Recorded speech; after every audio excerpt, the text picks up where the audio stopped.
ABN Andhra Jyothi ఎవరైతే చంద్రబాబు నాయుడు గారికి అన్ని రకాలుగా మద్దతుగా ఉండేటువంటి ఛానల్, అలాగే పేపర్ ఏబిఎన్ ఆంధ్రజ్యోతి పేపర్ ఏదైతే ఉందో దాంట్లో ఈ అమరావతి భూములకు సంబంధించి అక్కడ జరుగుతున్నటువంటి రాజధాని అభివృద్ధి పనులపై ఒక న్యూస్ అయితే రావడం జరిగింది. దీనికి సంబంధించి ప్రధానంగా అమరావతిలో జరుగుతున్నటువంటి పనులు మందగించి, అంటే నత్తనడుకున సాగుతూనే వేగంగా జరగట్లేదు అన్నట్టుగా ఏబిఎన్ ఆంధ్రజ్యోతిలో న్యూస్ అయితే రావడం జరిగింది. దీనికి సంబంధించి ప్రధానంగా ఇక్కడ రైతులకు సంబంధించినటువంటి ఒక వ్యాఖ్య, రైతులకు ఏదైతే రిటర్న్ ఇవ్వాలో, అంటే భూములు ఇచ్చినటువంటి అమరావతి రైతులకు సంబంధించి వాళ్ళకి కొంత కమర్షియల్ ఫ్లాట్ అని చెప్పి ఇంత, లేకపోతే రెసిడెన్షియల్ ఫ్లాట్ అని ఇంత, వాళ్ళకి రిటర్న్ ఇవ్వాల్సినటువంటి ఒక కమిట్మెంట్ ఒకటి ఉంది.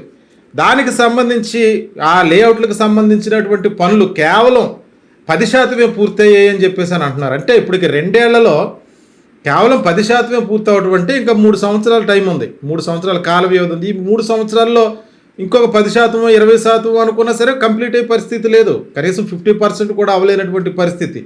మరి అటువంటిప్పుడు ఎవరైతే ఈ భూములు ఇచ్చారో ఆ రైతులకి తిరిగి న్యాయం జరగాలంటే మరి ఇప్పుడున్న పరిస్థితుల్లో, అంటే ఇంకో 3 ఏళ్లలో ప్రభుత్వం మారినా ఒకవేళ నెక్స్ట్ ఎలక్షన్కి వెళ్ళేటప్పటికి మరి పరిస్థితి ఎలా ఉంటుందో తెలియదు. వీళ్ళకి న్యాయం జరిగే పరిస్థితి ఉందా లేదా అంటే ప్రధానంగా ఇది వైఎస్ఆర్ కాంగ్రెస్ పార్టీయో లేకపోతే వేరే వాళ్ళు కామెంట్ చేసే విధానం అయితే కాదు, ప్రధానంగా ఏబిఎన్ ఆంధ్రజ్యోతిలో వచ్చింది కాబట్టి ఈ యొక్క అమరావతి పనులపై ఇంత ప్రాధాన్యత సంతరించుకోవడం జరిగింది.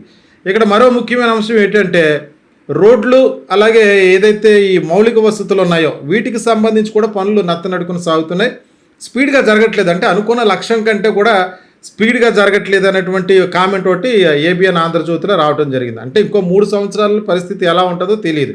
అంటే ముఖ్యంగా ఇక్కడ రహదారులకి నిర్మాణానికి సంబంధించి మౌలిక వసతులకు సంబంధించి గతంలో జగన్మోహన్ రెడ్డి గారు కూడా చెప్పారు, కేవలం అమరావతి లాంటి ఏరియాలో ఈ బేసిక్ ఇన్ఫ్రాస్ట్రక్చర్కే 2 లక్షల కోట్ల వరకు అవుతుంది కదా అని చెప్పేసి గతంలో జగన్మోహన్ రెడ్డి గారు కూడా దాని మీద క్వశ్చన్ చేయడం జరిగింది. ఇప్పుడు అదే అంశాన్ని ఏబిఎన్ ఆంధ్రజ్యోతిలో రావడంతో ఇప్పుడు దీనికి ప్రాధాన్యత సంతరించుకున్నట్టుగా కనబడుతుంది.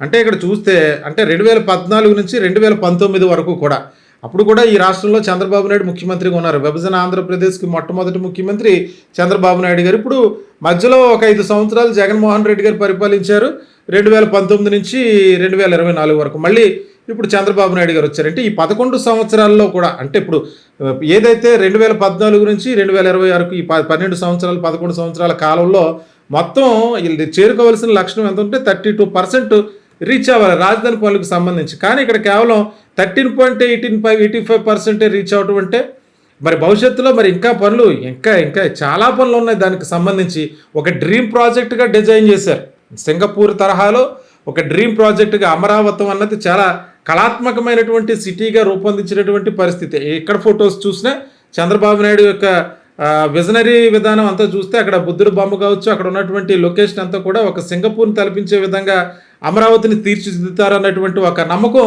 ఆ అమరావతి ప్రాంతంలో ఉన్నటువంటి రైతులందరికీ ఉంది. అయితే ఇప్పుడు 10% కూడా అక్కడ రైతులకు ఇవ్వాల్సినటువంటి లేఅవుట్లు పూర్తి అవ్వకపోతే నెక్స్ట్ 5 ఏళ్లలో కూడా అది పూర్తి అవ్వకపోతే వాళ్ళ పరిస్థితి ఏంటి?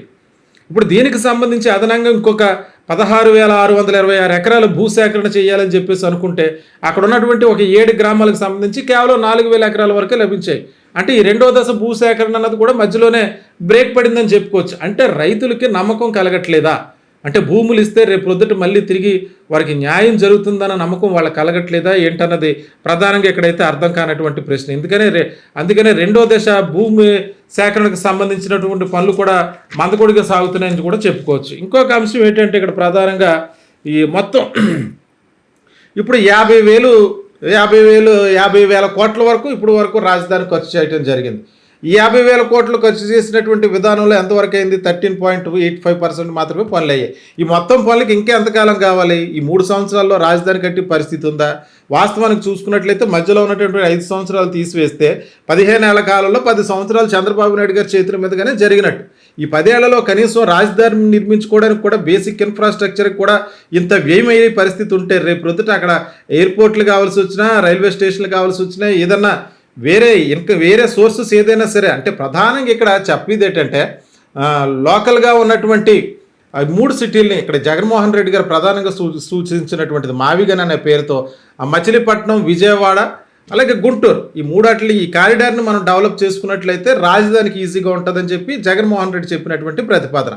కానీ అమరావతికి పూర్తి చట్టబద్ధత కల్పించే విధంగా పార్లమెంట్లో చట్టం చేశారు. ఆ చట్టం చేసినప్పుడు కేంద్ర ప్రభుత్వం దీనికి సహాయం చేయవలసినటువంటి అవసరం కూడా ఉంది. అంటే ఈ వచ్చి 3 ఏళ్లలో కూడా ఈ రాజధాని పనులు పూర్తి అవ్వకపోతే మరి ఏ రకమైనటువంటి పరిస్థితి? అక్కడ లక్షలాది రూపాయలు చిన్న చిన్న వాటిలో కూడా ఖర్చు పెడుతున్నారని చెప్పేసి జగన్మోహన్ రెడ్డి గారు వ్యాఖ్యానిస్తున్న టైంలో ఈరోజు ఆంధ్రజ్యోతి పేపర్లో చూస్తే 2014 నుంచి 2019 వరకు కూడా అక్కడ పనిచేసినటువంటి వర్కర్స్ ఎవరో చూస్తే వాళ్ళు 50,000 నుంచి ఇంచుమించు 70,000 మంది వరకు అక్కడ వర్కర్స్ వర్క్ చేశారు. అయితే ఇప్పుడు 18,000 మంది అక్కడ వర్క్ చేస్తున్నారు.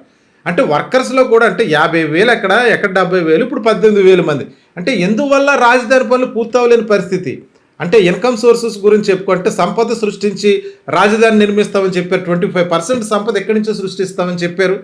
మరి ఏ రకమైనటువంటి పరిస్థితుల్లో ఈరోజు అక్కడ రాజధానికి సంబంధించినటువంటి రైతులకే న్యాయం జరగకపోతే భవిష్యత్తులో వారి పరిస్థితి ఏంటి? అందువల్లే రెండో దశలో ఉన్నటువంటి భూసేకరణకి రైతులు ఎవరు కూడా భూములు ఇవ్వడానికి ముందుకు రాలేదన్నటువంటి అనుమానాలు అయితే కలుగుతున్నాయి. ఇక్కడ ప్రధానంగా విజయవాడకు సంబంధించి అయితే గన్నవరంలో ఒక ఎయిర్పోర్ట్ ఉంది, అలాగే మచిలీపట్నం ఒక సీ పోర్ట్ ఉంది, అది గుంటూరు అయితే ఒక ఎడ్యుకేషనల్ హబ్గా అది ఉంది. అంటే ఈ 3 ప్రాంతాలని అభివృద్ధి చేస్తే అక్కడ పెట్టి దానికంటే ఇక్కడ మెరుగులు దిద్దుకుంటే ఈ 3 ప్రాంతాలని మెరుగులు దిద్దుకుంటే ఇక్కడ బలమైనటువంటి రాజధాని ప్రాంతం ఒక కారిడార్ ఏర్పడుతుంది.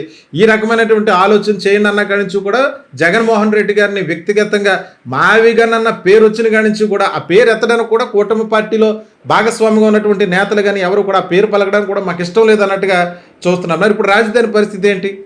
ఇప్పుడు ప్రధానంగా రాసింది ఎవరు? ఏబిఎన్ ఆంధ్రజ్యోతి పేపర్లోనే వచ్చింది. ఇది వేరే ఏదైనా పేపర్లో వస్తే తెలుగుదేశం పార్టీకి వ్యతిరేకంగా సాక్షి మీడియానో లేకపోతే వేరే ఏదో మీడియా వస్తే అది అబద్ధం అనుకోవచ్చు. కానీ సాక్షాత్తు ఏబిఎన్ ఆంధ్రజ్యోతిలోనే న్యూస్ రావటం ప్రస్తుతానికి ప్రాధాన్యత సంతరించుకుంది. చెప్పుకుంటే సంపద సృష్టించి రాజధాని నిర్మిస్తామని చెప్పారు. 25% సంపద ఎక్కడి నుంచో సృష్టిస్తామని చెప్పారు. మరి ఏ రకమైనటువంటి పరిస్థితుల్లో ఈరోజు అక్కడ రాజధానికి సంబంధించినటువంటి రైతులకే న్యాయం జరగకపోతే భవిష్యత్తులో వారి పరిస్థితి ఏంటి? అందువల్లే రెండో దశలో ఉన్నటువంటి భూసేకరణకి రైతులు ఎవరు కూడా భూములు ఇవ్వడానికి ముందుకు రాలేదన్నటువంటి అనుమానాలు అయితే కలుగుతున్నాయి. ఇక్కడ ప్రధానంగా విజయవాడకు సంబంధించి అయితే గన్నవరంలో ఒక ఎయిర్పోర్ట్ ఉంది, అలాగే మచిలీపట్నం ఒక సీ పోర్ట్ ఉంది, అది గుంటూరు అయితే ఒక ఎడ్యుకేషనల్ హబ్గా అది ఉంది. అంటే ఈ 3 ప్రాంతాలని అభివృద్ధి చేస్తే అక్కడ పెట్టి దానికంటే ఇక్కడ మెరుగులు దిద్దుకుంటే ఈ 3 ప్రాంతాలని మెరుగులు దిద్దుకుంటే ఇక్కడ బలమైనటువంటి రాజధాని ప్రాంతం ఒక కారిడార్ ఏర్పడుతుంది. ఈ రకమైనటువంటి ఆలోచన చేయండి అన్న కాడి నుంచి కూడా జగన్మోహన్ రెడ్డి గారిని వ్యక్తిగతంగా మావిగన్ అన్న పేరు వచ్చిన కాడి నుంచి కూడా ఆ పేరు ఎత్తడానికి కూడా కూటమి పార్టీలో భాగస్వామిగా ఉన్నటువంటి నేతలు కానీ ఎవరు కూడా ఆ పేరు పలకడానికి కూడా మాకు ఇష్టం లేదన్నట్టుగా చూస్తున్నారు. మరి ఇప్పుడు రాజధాని పరిస్థితి ఏంటి? ఇప్పుడు ప్రధానంగా రాసింది ఎవరు? ఏబిఎన్ ఆంధ్రజ్యోతి పేపర్లోనే వచ్చింది. ఇది వేరే ఏదైనా పేపర్లో వస్తే తెలుగుదేశం పార్టీకి వ్యతిరేకంగా సాక్షి మీడియానో లేకపోతే వేరే ఏదో మీడియా వస్తే అది అబద్ధం అనుకోవచ్చు. కానీ సాక్షాత్తు ఏబిఎన్ ఆంధ్రజ్యోతిలోనే న్యూస్ రావటం ప్రస్తుతానికి ప్రాధాన్యత సంతరించుకుంది.